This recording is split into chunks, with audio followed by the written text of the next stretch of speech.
شناختی کارڈ میں علیحدہ خانہ کہ تمہارا مذہب کیا ہے، اسلام ہے یا ہندو ہو یا عیسائی ہو یا عیسائی ہو یا یہودی ہو یا سکھ ہو یا قادیانی ہو، علیحدہ خانہ رکھا گیا۔ یہ 20 سال کی محنتوں کے بعد آپ جانتے ہیں علماء کرام کو سزائے موتیں بھی سنائی گئیں۔ آپ جانتے ہیں تحریک ختم نبوت کے لیے جب ہمارے علماء چلے تھے ان کو پھانسیوں پہ بھی لٹکایا گیا۔ آپ جانتے ہیں کئی ہزار نوجوانوں نے اپنی جانوں کی قربانی دی ہے اس مقصد کو پانے کے لیے۔ آپ جانتے ہو کتنے جلیل القدر مفتیان کرام، علماء اور مشائخ کو جیلوں کی قید و بند کی صحبتوں سے گزرنا پڑا۔ یہ جیلوں میں پڑے رہے، یہ مارے کھاتے رہے، یہ سولیوں پہ لٹکتے رہے، یہ گولیاں کھاتے رہے۔ انہوں نے کہا حضور کی ختم نبوت کے تحفظ سے ہم پیچھے نہیں ہٹیں گے۔ اگر آج پاکستان کے ماتھے کا جھومر آئین تحفظ ختم نبوت جو ہمارے بچوں کے ایمان کی محافظت کر رہا ہے، ہمارے ایمان کی حفاظت کر رہا ہے دوستو، جس کی وجہ سے ہماری نسلوں کا ایمان محفوظ ہے، اگر آج وہ آئین ملک پاکستان میں ہے تو ماننا پڑے گا یہ کردار ان مدارس سے پڑے ہوئے علماء حق کا، اہل سنت و جماعت کا کردار نظر آ رہا ہے۔ دوستو ہمارے ایمان کے محافظ علماء ہیں۔ خاکہ مولا نبی کریم کی جو محبت ہمارے دل میں ہے اس کے محافظ علماء حق اہل سنت ہیں۔ ہمارا جو عقیدہ ختم نبوت ہے اس کے محافظ ہمارے علماء اہل سنت و جماعت ہیں۔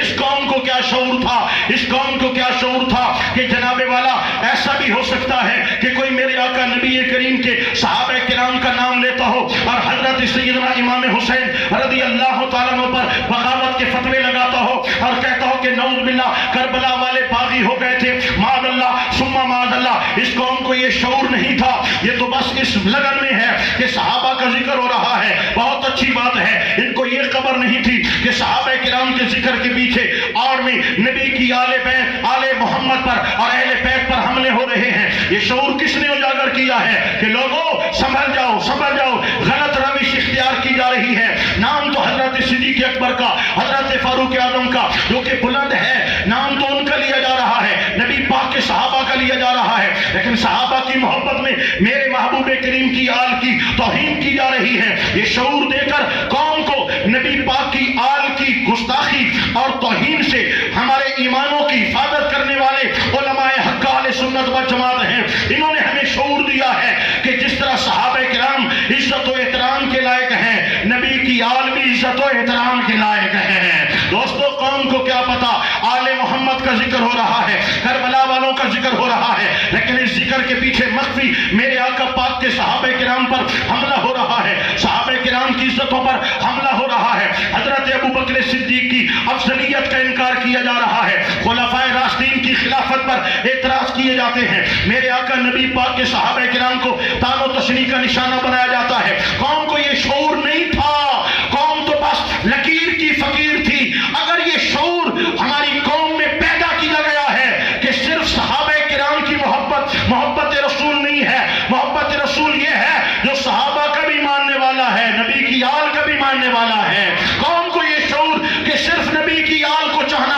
اور نبی کے اصحاب سے منہ موڑ لینا یہ محبت رسول نہیں ہے، یہ توہین رسول ہے۔ جو صحابہ کرام کی توہین کا مرتکب ہے وہ توہین رسالت کا مرتکب ہے، جو نبی پاک کی ازواج کی توہین کا مرتکب ہے وہ بھی توہین رسالت کا مرتکب ہے، جو نبی پاک کی آل کی توہین کا مرتکب ہے وہ بھی توہین رسالت کا مرتکب ہے۔ یہی وجہ ہے ہماری قوم کا بچہ چاہے وہ جوان ہو، چاہے وہ بزرگ ہو، چاہے وہ بچہ ہو، چاہے وہ مرد ہو، چاہے وہ عورت ہو، اگر اس کو نبی پاک کے صحابہ کے چرچے سنائے جائیں تو بھی دل خوش ہو جاتا ہے، آل محمد کی تعریف کی جائے تو بھی دل خوش ہو جاتا ہے۔ ان ایمانوں، عقائد و نظریات پر اگر تحفظ کیا ہے علماء حق اہل سنت و جماعت نے کیا ہے۔ میرے بھائیوں آپ کو کوئی بات شریف سمجھ میں آ رہی ہے؟ یہ عقائد و نظریات ہیں۔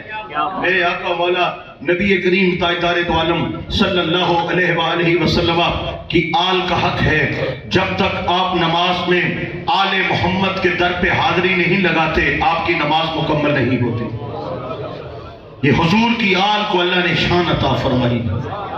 میرے آقا پاک سرکار دو عالم علیہ السلام کی ازواج مطہرات جن بیویوں کا حضور کے ساتھ نکاح ہوا، یا نساء النبی لستن کاحد من النساء، نبی کے گھر والیوں کائنات کی کوئی عورت تمہارے جیسی نہیں ہو سکتی.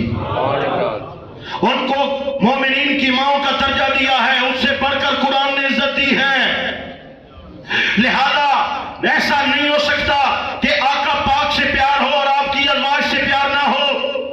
یہ شعور علماء نے دیا ہے کہ نبی کریم علیہ السلام کے صحابہ، پوری امت میں جو سب سے پہلا اور بڑا نام ہے وہ حضرت صدیق اکبر کا نام ہے. سبحان اللہ، یہ تقید ہے. تاجدار صداقت حضرت ابوبکر صدیق کا نام ہے. خلافت راشدہ حق ہے اور بالترتیب خلیفہ اول بلا فاصل حضرت صدیق اکبر، خلیفہ دوم حضرت سرکار عمر بن خطاب، خلیفہ سوم حضرت جناب عثمان بن عفان، خلیفہ چہارم حضرت مولا علی شیر خدا رضوان اللہ تعالی علیہ مجمعین. یہی خلافت راشدہ کی ترتیب ہے اور یہی ان کا حق ہے. جس کا حق تھا اس کو ملا ہے. یہ ہمیں شعور علماء ذیشان نے دیا ہے. صحابہ کرام علیہم رضوان کا کردار دوستوں، ان کی شانیں بڑی ہیں. بدر والوں کی شانیں بڑی ہیں، حنین والوں کی شانیں بڑی ہیں، خندق والوں کی شانیں بڑی ہیں، احد والوں کی شانیں بڑی ہیں. لیکن توجہ، میرے رب ذوالجلال نے فرمایا اے حبیب، یہ توجہ اور تفصیل کے ساتھ میرے رب نے تفصیل سے بیان کریا تاکہ کسی کے ذہن میں کوئی فتور نہ رہے، دل میں کوئی فتور نہ رہے، عقیدے میں کوئی فتور نہ رہے. فرمایا والسابقون الاولون من المہاجرین والانصار والذین اتبعوہم بإحسان رضی اللہ عنہم ورضوا عنہ.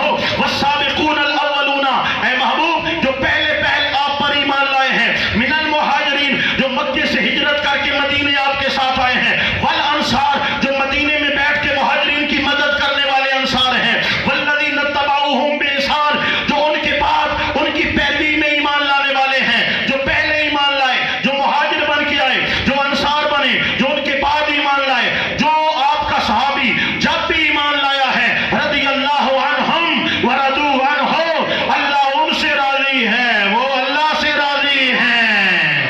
یہ میرے آقا نبی پاک کے صحابہ کرام کی عزت و عظمت و شان ہے.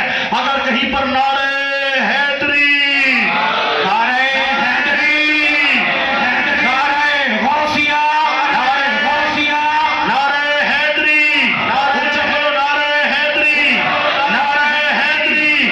اگر کہیں پر نعرہ حیدری بلند ہوتا ہے اور کسی کو تکلیف ہوتی ہے اور وہ کہتا ہے جناب یہ نعرہ کیوں لگاتے ہو، تو جان جاؤ اس میں ناسبیت کے جراثیم پائے جاتے ہیں. مولا علی شیر خدا کے نعرے سے یہ چڑھنے والا ہے. اور اگر کہیں نعرہ لگتا ہے ہر صحابی نبی، ہر صحابی نبی جنتی جنتی، ہر صحابی نبی، ہر صحابی نبی. اور بھائی میں نعرہ لگانا تو آج جنتی جنتی، ہر صحابی نبی جنتی جنتی، ہر صحابی نبی جنتی جنتی. بیٹھا ہوا سٹیج پہ کہتا ہے جناب یہ نعرہ نہیں لگایا کرو، آپ کو کیا پتا کہ کون جنتی ہے کون دوزخی ہے؟ ہمیں نہیں پتا، ہمیں رب نے بتایا ہے وَكُلًّا وَعَدَ اللَّهُ الْحُسْنَى.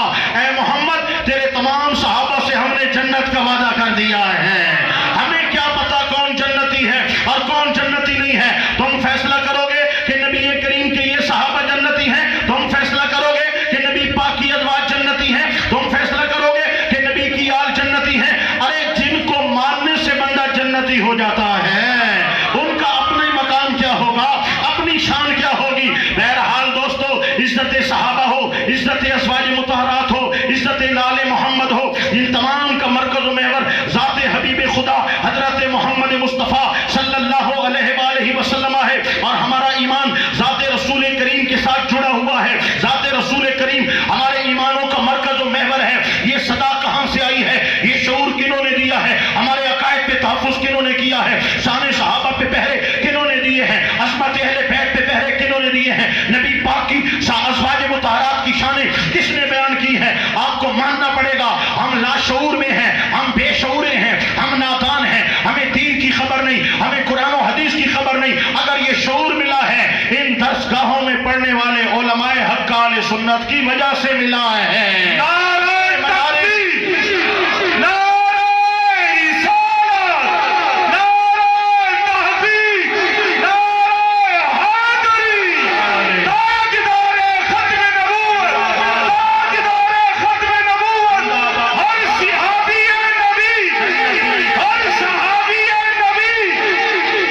اللہ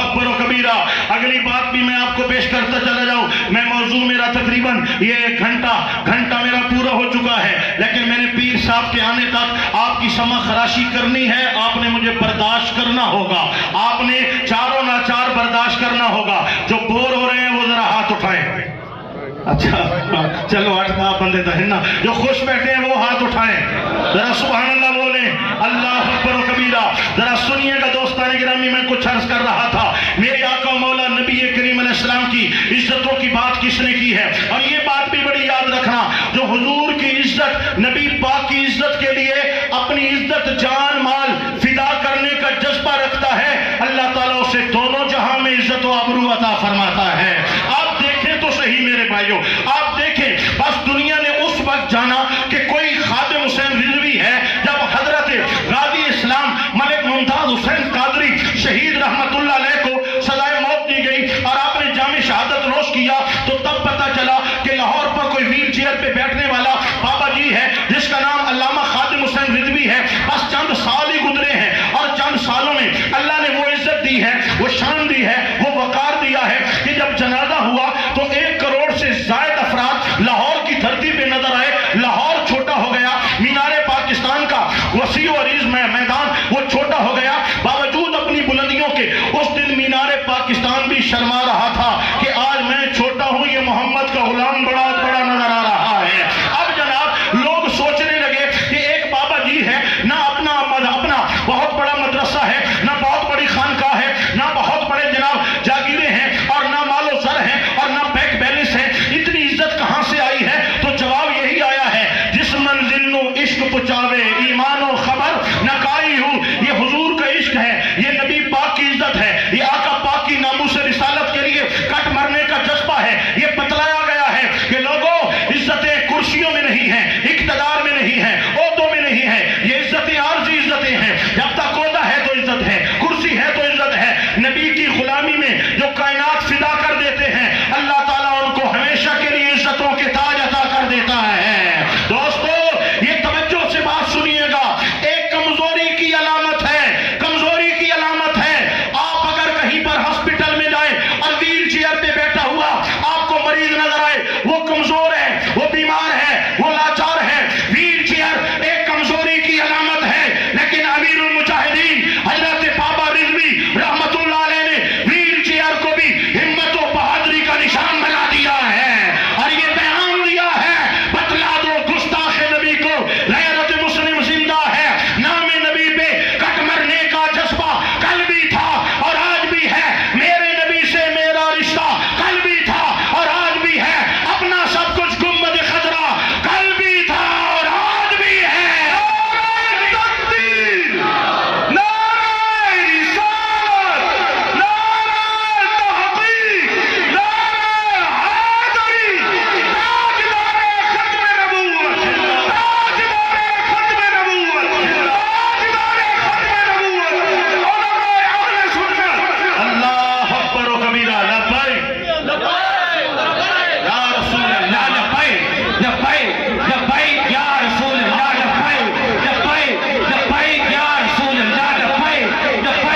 لبیک یا رسول اللہ، لبیک لبیک یا رسول اللہ، لبیک لبیک یا رسول اللہ، لبیک لبیک یا رسول اللہ، لبیک یا رسول اللہ۔ ماشاءاللہ، زندہ باد زندہ باد زندہ باد زندہ باد، ماشاءاللہ۔ سامعین محترم، عرض کرنے کا مقصد یہ ہے، یہ علماء قربانیاں دے رہے ہیں، یہ قید و بند کی صحبتیں چھیل جاتے ہیں، یہ پھانسیوں کے تختوں پہ جو ہے وہ لٹک جایا کرتے ہیں۔ وجہ کیا ہے؟ ان مدارس دینیہ سے پڑے ہوئے علماء ہمارے عقائد کا تحفظ کرتے ہیں، ہمارے ایمانوں کا تحفظ کرتے ہیں، ہمارے جملہ معاملات کا تحفظ کرتے ہیں۔ ایک اور زاویے سے میں بات کرنے جا رہا ہوں، آپ پوری توجہ کے ساتھ سماعت کیجئے گا۔ اللہ تعالیٰ ہمیں سمجھنے کی اور عمل کرنے کی توفیق عطا فرمائے۔ آئیے دوستو، یہ تو معاملہ تھا عقائد کا، اور عقائد کے حوالے سے میں نے مختصراً گفتگو کی ہے، اور صرف میں نے یہ 5 حوالے سے بات کی ہے: ناموس رسالت، ختم نبوت، عزت صحابہ، عظمت اہل بیت، اور میرے آقا پاک کی ازواج مطہرات کی عزت و حرمت، کہ ان تمام کے ساتھ جب تک ہم جڑے ہوئے نہیں ہیں تب تک ہمارا ایمان کامل ہو سکتا نہیں ہے۔ حضور کی ذات کے ساتھ جڑنے کے لیے ختم نبوت پر ایمان ہونا ضروری ہے، آپ کی ناموس رسالت کا جذبہ ہونا ضروری ہے، آپ کی ازواج کی عزت ہونا ضروری ہے، آپ کے اصحاب سے پیار ہونا ضروری ہے، آپ کی آل سے مودت ہونا ضروری ہے۔ کوئی ایک سے بھی کٹ گیا تو جان لو وہ بندہ مومن نہیں ہے، چاہے وہ کلمہ پڑھے، چاہے وہ سجدے کرے، چاہے وہ جو کچھ کرتا رہے، ان تمام کے تمام معیار دین محمدی صلی اللہ علیہ وسلم کا مکمل ہونا ہمارے لیے ضروری ہے۔ اور یہ عقائد و نظریات کے محافظ علماء حق اہل سنت و جماعت ہیں۔ میں نے آپ کو یہ شعور دیا ہے، اب اگلی بات سنیے گا، لیکن پہلے سبحان اللہ ذرا بولیے گا، اونچا بولیے گا۔ اگلی گزارش یہ ہے میرے بھائیوں کہ ہمارا یہ جو معاشرہ ہے، اب ایک ہے ہمارا دین، ایک ہے ہمارا معاشرہ۔ ہونا تو یہ چاہیے تھا کہ ہمارا معاشرہ ہمارے دین کے مطابق ہوتا، ہمارے اسلام کے مطابق ہوتا، جس طرح اسلام ہمیں سبق دیتا ہے ہمارا معاشرہ اس طرح ہوتا۔ میں آپ کو سمجھا بھی دوں اسلام اور معاشرہ ان کی مطابقت کا معنی کیا ہے، میں آپ کو کیا سمجھانا چاہتا ہوں۔ آنکھیں میری طرف، توجہ میری طرف، اور ذرا اونچی آواز سے بولیے سبحان اللہ۔ ہونا یہ چاہیے تھا کہ ہمارا معاشرہ عین اسلام کے اور دین کے مطابق ہوتا۔ معاشرہ اور اسلام ان کا آپس میں کیا تعلق ہے ذرا سنیے گا۔ اگر اسلام نے ہمیں حکم دیا ہے کہ 5 وقت کی نماز ہے تو پورے معاشرے کو نمازی ہونا چاہیے تھا، مردوں، عورت، بچے، بوڑھوں کو، عورتوں کو نمازی ہونا چاہیے تھا۔ اگر اسلام ہمیں تعلیم دیتا ہے کہ ماہ رمضان کے روزے ہیں تو ماہ رمضان کے تمام مسلمان کو ماہ رمضان میں روزے سے ہونا چاہیے تھا۔ اگر ہمیں اسلام تعلیم دیتا ہے کہ صاحب نصاب پر زکوٰۃ اور زمینداروں پہ عشر لازمی ہے تو ہر بندہ زکوٰۃ بھی پوری دینے والا اور عشر بھی پورا دینے والا ہوتا۔ ہونا تو یہ چاہیے تھا کہ اگر ہمیں شریعت نے حکم دیا ہے کہ ہر مرد ہر عورت کے لیے پردہ ضروری ہے تو ہماری تمام بیویاں، ہماری مائیں اور بہنیں اور بیٹیوں کو با پردہ ہونا ضروری تھا۔ ہونا یہ چاہیے تھا کہ اگر اسلام نے ہمیں سبق دیا ہے، اسلام نے ہمیں درس دیا ہے کہ جو ہے وہ ماں باپ کی عزت ہونی چاہیے تو ہر ماں کا، ہر باپ کا ادب ہونا چاہیے تھا اور ماں باپ کا احترام ضروری تھا۔ ہونا یہ چاہیے تھا اگر شریعت نے ہمیں حکم دیا ہے کہ جو مال بیچو وہ بتا کر کے بیچو، 2 نمبری نہ کرو، تو ہماری مارکیٹوں میں دھوکہ نہ ہوتا، آج 2 نمبری نہ ہوتی، آج ملاوٹ نہ ہوتی، آج جھوٹ نہ ہوتا، آج فریب نہ ہوتا، آج دھوکہ نہ ہوتا۔ ہونا یہ چاہیے تھا کہ شریعت نے سود کو حرام قرار دیا تو پورے معاشرے اور ملک میں سود کا نظام نہ ہوتا۔ ہونا یہ چاہیے تھا کہ اگر جوئے سے منع کیا تو آج کرکٹ کے میچوں پہ اربوں خربوں کا جوا نہ ہوتا۔ ہونا تو یہ چاہیے تھا کہ اگر شریعت مطہرہ نے زنا کو حرام قرار دیا ہے، بد نگاہی کو حرام قرار دیا ہے، بے حیائی کے کاموں سے منع کیا ہے، آج یہ ڈانس نہ ہوتے، آج یہ آج کنجر خانے نہ ہوتے، آج یہ بدکاریاں اور بے حیائیاں نہ ہوتی، آج ہماری آنکھیں میں بے حیائیاں نہ ہوتی، آج یہ معاملہ نہ ہوتا۔ لیکن کام الٹ گیا، شریعت کچھ اور کہتی ہے، ہمارا معاشرہ کچھ اور کر رہا ہے، ہمارے معاشرے میں بہت بڑا بگاڑ پیدا ہو گیا ہے۔ سود یہاں ہے، رشوت یہاں ہے، چوری یہاں ہے، بدکاری، بدنگاہی، بے حیائی، ہر کام یہاں پر اپنے پورے چوپن پر نظر آتا ہے۔ بنے یہاں توڑے جاتے ہیں، پانی یہاں چوری کیے جاتے ہیں، بیٹی کا حق جو کھا جاتا ہے وہ بھائی کا حق کیوں نہیں کھائے گا؟ جس نے بہن کا حق نہیں دیا ہے وہ پتریر کا حق کیسے دے گا؟ وہ معاشرے پہ ظلم کیسے نہیں کرے گا؟ کرپشن یہاں ہے، جوا یہاں ہے، رشوت یہاں ہے، یہاں پر خون خاریاں ہیں، یہاں پر خون کے پیاسے بیٹھے ہیں۔ ایک بندہ دولت کے لیے بھائی کا گریبان بھی چاک کرنے کو تیار ہے، باپ کو زہر پلانے کے لیے تیار ہے، بیٹوں کو قتل کرنے کے لیے تیار ہے۔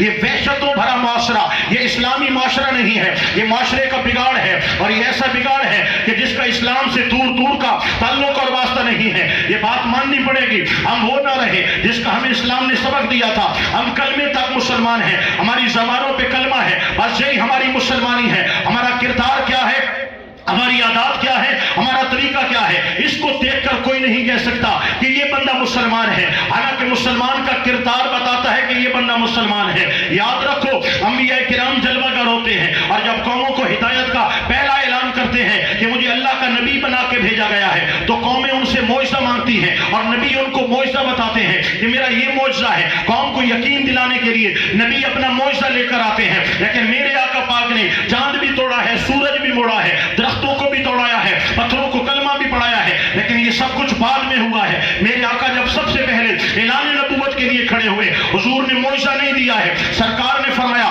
اگر میں بولوں پہاڑ کے پیچھے سے لشکر آ رہا ہے مانو گے؟ مکے والوں نے کہا مانیں گے۔ فرمایا کیوں مانو گے؟ انہوں نے کہا آپ نے کبھی جھوٹ نہیں بولا، آپ نے کبھی دھوکہ نہیں کیا، آپ نے ہمیشہ سچ بولا ہے، آپ صادق